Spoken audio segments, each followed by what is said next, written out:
नमस्कार दोस्तों, मैं हूं दीपेश मेहरा और आप देख रहे हैं दीपेश स्टडी पॉइंट।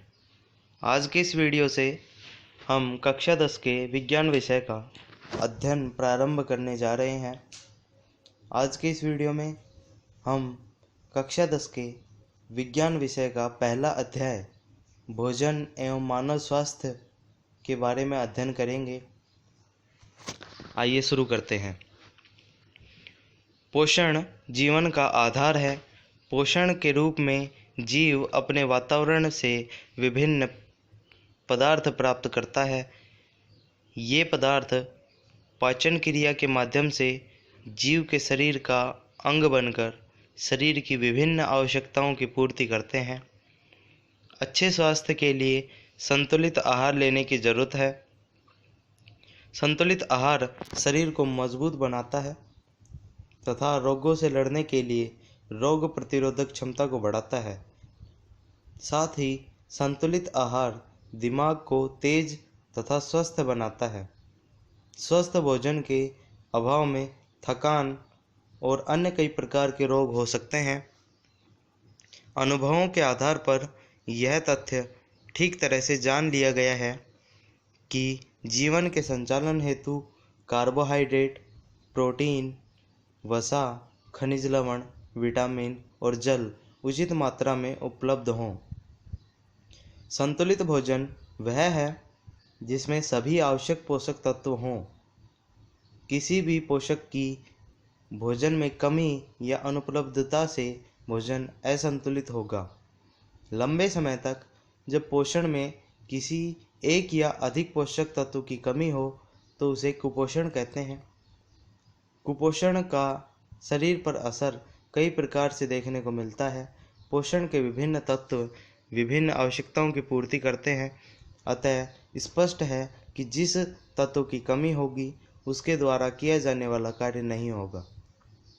दोस्तों, यहाँ पे बताया गया है कि भोजन हमारे जीवन में किस प्रकार महत्वपूर्ण है।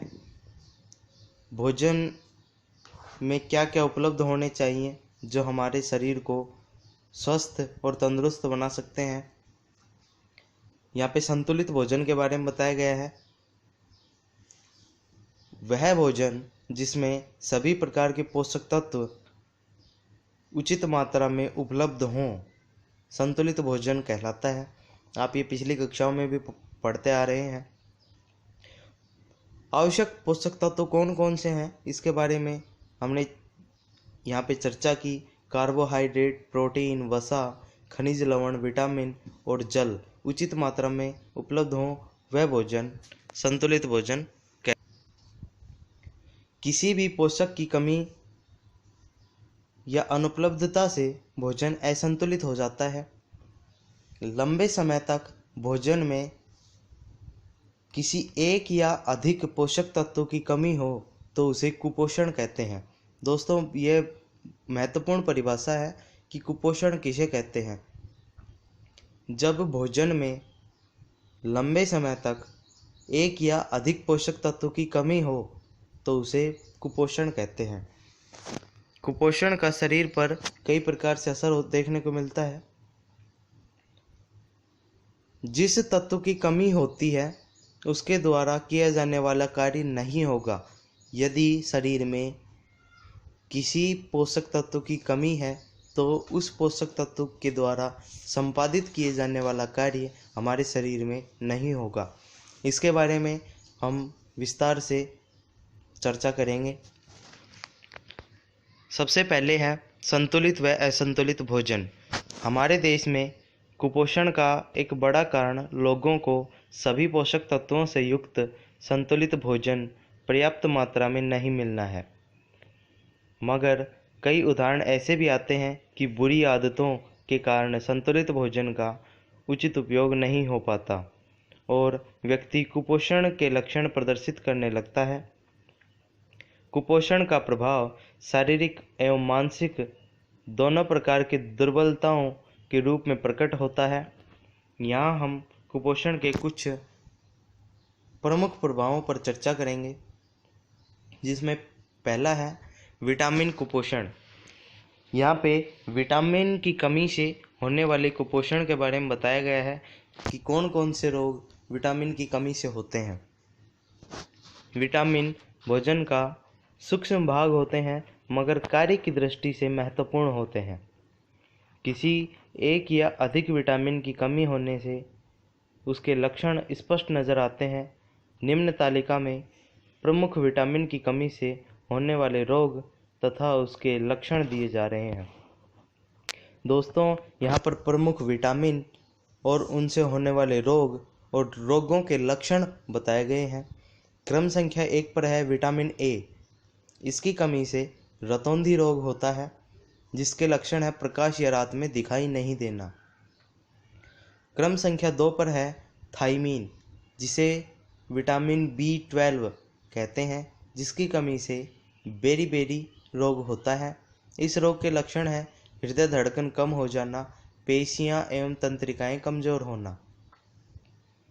क्रम संख्या 3 पर है राइबोफ्लेविन, जिसे विटामिन B2 कहते हैं। इसकी कमी से राइबोफ्लेविनोसिस नामक रोग होता है। इस रोग के लक्षण हैं मुख के किनारे पर एवं होठ की त्वचा का फटना, स्मृति में कमी। क्रम संख्या 4 है नियासिन, जिसे विटामिन B3 कहते हैं। इसकी कमी से प्लेग्रा नामक रोग होता है।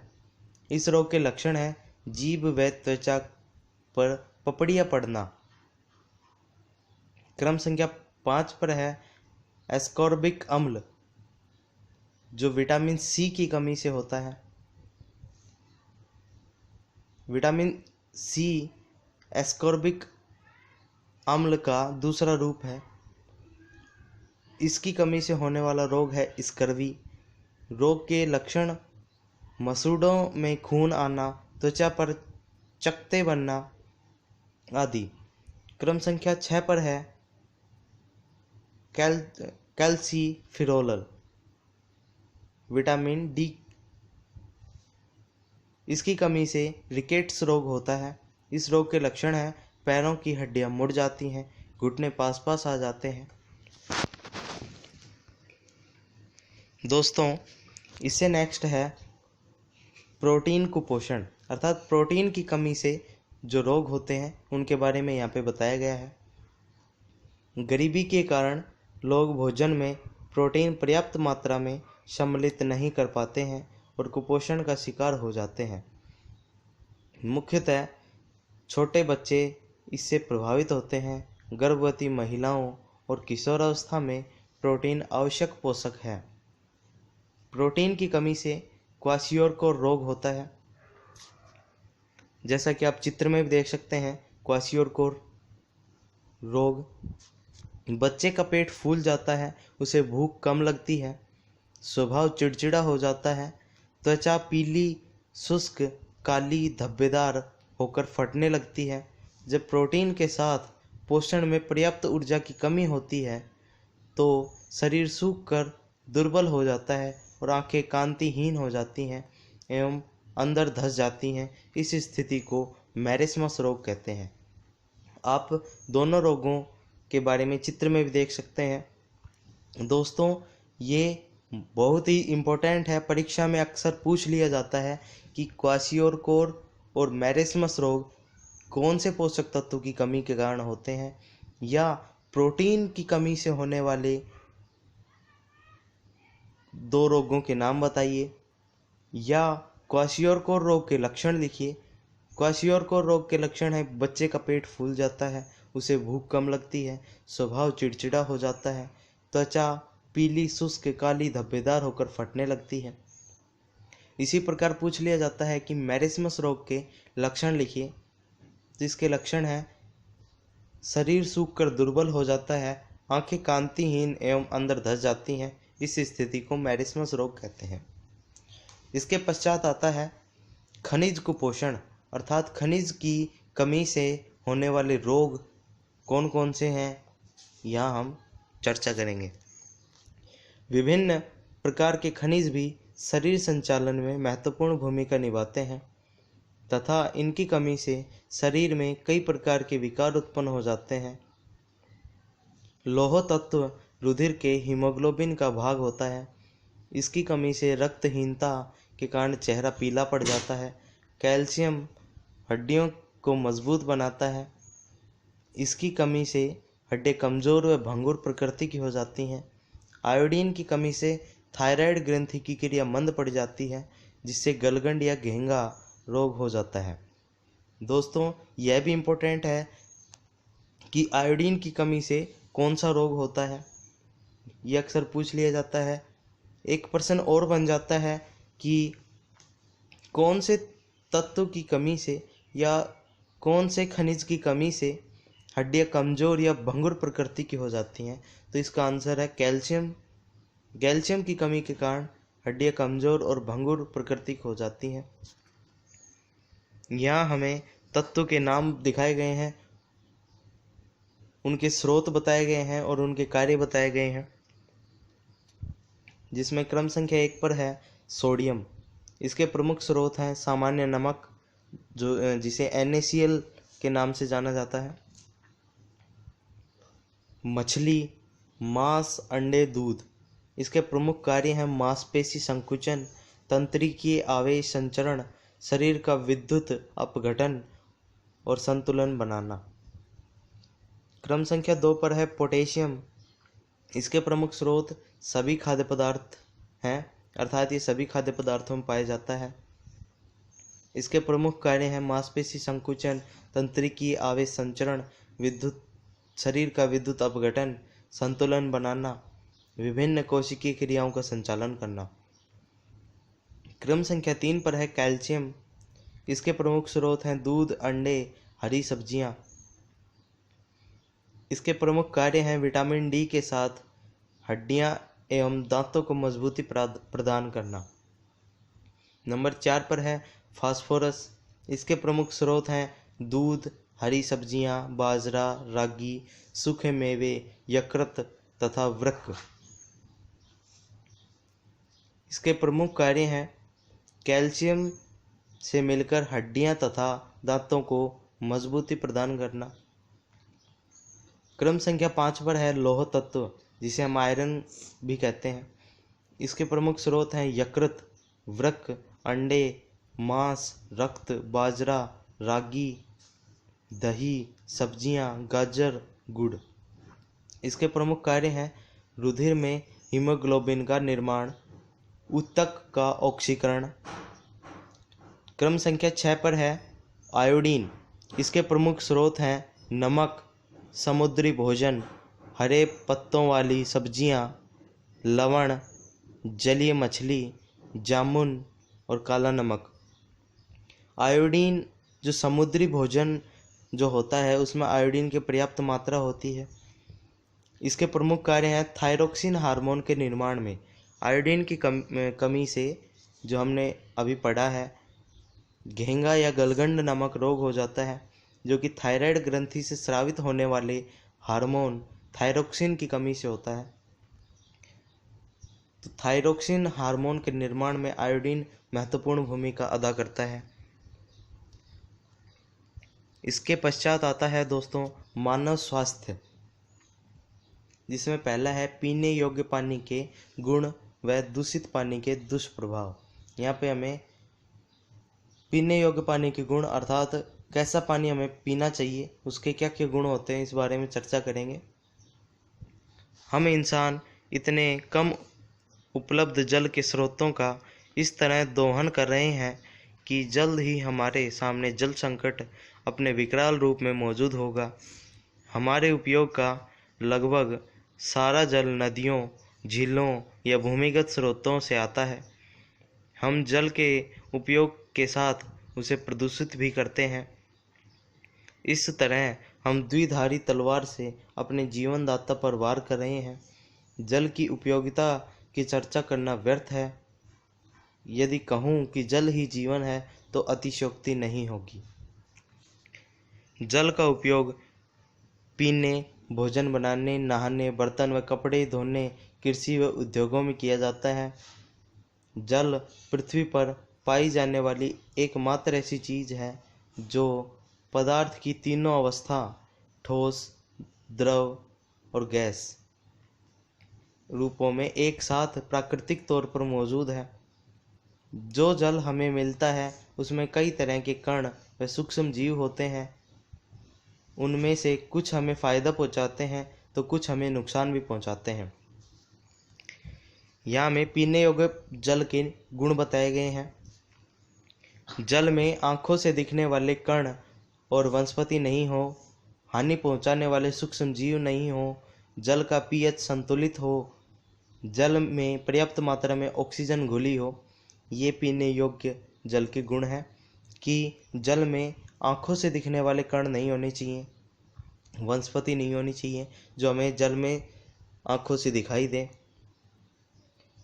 हानि पहुंचाने वाले सूक्ष्म जीव नहीं होने चाहिए, जल का पीएच संतुलित होना चाहिए, जल में पर्याप्त मात्रा में ऑक्सीजन घुली हो। हमारा शरीर कई तरह की जिम्मेदारी निभाता है। जल इस काम में शरीर की मदद करता है। शरीर की समस्त उपापचय क्रियाएं जल के द्वारा ही संपादित होती हैं। इसलिए डॉक्टर भी अक्सर मशवरा देते हैं कि एक दिन में कम से कम 8 गिलास पानी पीना चाहिए। यदि आप शारीरिक श्रम ज़्यादा करते हो तो आपको ज़्यादा मात्रा में पानी पीना चाहिए। सही मात्रा में पानी पीने से शरीर का उपापचय सही तरीके से काम करता है। प्रत्येक दिन 8 से 10 गिलास पानी पीने से शरीर में रहने वाले जहरीले पदार्थ बाहर निकल जाते हैं, जिससे शरीर रोग मुक्त रहता है। शरीर में पर्याप्त मात्रा में पानी रहने से शरीर में चुस्ती और ऊर्जा बनी रहती है, थकान का एहसास नहीं होता है। पानी से शरीर में रेशों, जिसे हम फाइबर भी कहते हैं, की पर्याप्त मात्रा कायम रहती है, जिससे हमारे शरीर की रोग प्रतिरोधक क्षमता बढ़ती है और बीमारियां होने का खतरा कम रहता है। प्रचुर मात्रा में पानी पीने से शरीर में अनावश्यक चर्बी जमा नहीं होती है। उचित मात्रा में पानी पीने से शरीर में किसी प्रकार की एलर्जी होने की आशंका कम हो जाती है। साथ ही फेफड़ों में संक्रमण, अस्थमा और आंत की बीमारी आदि भी नहीं होती है। नियमित भरपूर पानी पीने से पथरी होने का खतरा भी टला रहता है। पर्याप्त मात्रा में पानी पीने वाले को सर्दी जुकाम जैसे रोग नहीं घेरते हैं। इसके पश्चात है दूषित जल के दुष्प्रभाव इस प्रकार हैं, अर्थात दूषित जल के क्या क्या दुष्प्रभाव हैं, उससे हमें क्या क्या रोग हो सकते हैं, उसकी क्या क्या हानियां हैं, इसके बारे में यहाँ पे बताया गया है। यदि पीने का पानी दूषित है तो कई बीमारियां चपेट में ले सकती हैं। ये बीमारियां पानी में रहने वाले रोग कारक सूक्ष्म जीवों के कारण होती हैं, जो पानी के साथ शरीर में प्रवेश कर जाते हैं, जिनमें विषाणु, जीवाणु, प्रोटोजोआ, कृमि आदि प्रमुख हैं, जिनकी वजह से हैजा, पेचिस जैसी बीमारियां आसानी से किसी को भी शिकार बना सकती हैं। गंदे पानी से कई प्रकार की संक्रामक बीमारियां फैलती हैं। गंदे पानी से वायरल संक्रमण भी हो सकता है। वायरल संक्रमण के कारण हिपेटाइटिस, फ्लू, कोलेरा, टाइफाइड और पीलिया जैसी खतरनाक बीमारियां होती हैं। बाला या नारू रोग एक समय राजस्थान में गंभीर समस्या थी। इसका रोगजनक ड्रैकनकुलस मेंडिनेंसिस नामक कृमि है। दोस्तों, यहाँ पे बाला या नारू रोग के रोगजनक का नाम दिया हुआ है ड्रैकनकुलस मेंडिनेंसिस, जो आपको याद करना है। पेपर में पूछ लिया जाता है कि नारू रोग के रोगजनक का नाम बताइए, तो उसका उत्तर होगा ड्रैकनकुलस मेंडिनेंसिस। जो कृमि है वो नारू या बाला रोग का रोगजनक है। इसकी मादा कृमि अपने अंडे सदैव परपोषी, जो कि मनुष्य है, के शरीर के बाहर जल में देती है। ऐसे संदूषित जल के उपयोग से यह रोग दूसरे लोगों में भी फैल जाता है। नारू उन्मूलन कार्यक्रम के प्रयासों से सन 2000 के पश्चात इसका कोई रोगी नहीं पाया गया, परंतु फिर भी इस रोग के पुनः उद्भवन को रोकने और जल जनित रोगों से बचाव हेतु पानी को छानकर, उबालकर और ठंडा कर पीना चाहिए। नदी, तालाब इत्यादि में नहाना और कपड़े धोना मना हो एवं समय समय पर इसकी सफाई होनी चाहिए, क्योंकि स्वच्छ जल है तो स्वच्छ कल है। इसके पश्चात आता है मोटापा। मोटापा वो स्थिति है जब अत्यधिक शारीरिक वसा शरीर पर इस सीमा तक एकत्रित हो जाती है कि वह स्वास्थ्य पर हानिकारक प्रभाव डालने लगती है। दोस्तों, मोटापा एक बीमारी है जिसमें जो वसा होती है वह चर्बी के रूप में जमा होने लगती है। अत्यधिक शारीरिक वसा शरीर पर इस सीमा तक एकत्रित हो जाती है कि वह स्वास्थ्य पर हानिकारक प्रभाव डालने लगती है। इस संभावित आयु को घटा सकता है शरीर भार सूचकांक बॉडी मास इंडेक्स BMI मानव भार व लंबाई का अनुपात होता है। जब 25 किलोग्राम पर मीटर स्क्वायर के बीच हो तब मोटापा पूर्व स्थिति, और जब ये 30 किलोग्राम पर मीटर स्क्वायर से अधिक हो तब मोटापा होता है। अर्थात जब 25 किलोग्राम पर मीटर स्क्वायर से कम हो या उसके आसपास हो तब मोटापा नहीं होता है, जबकि 30 किलोग्राम पर मीटर स्क्वायर से अधिक हो तब मोटापा होता है। मोटापा बहुत ही रोगों से जुड़ा है, जैसे हृदय रोग, मधुमेह, निद्राकालीन श्वास समस्या, कई प्रकार के कैंसर और अस्थि संध्यार्थी।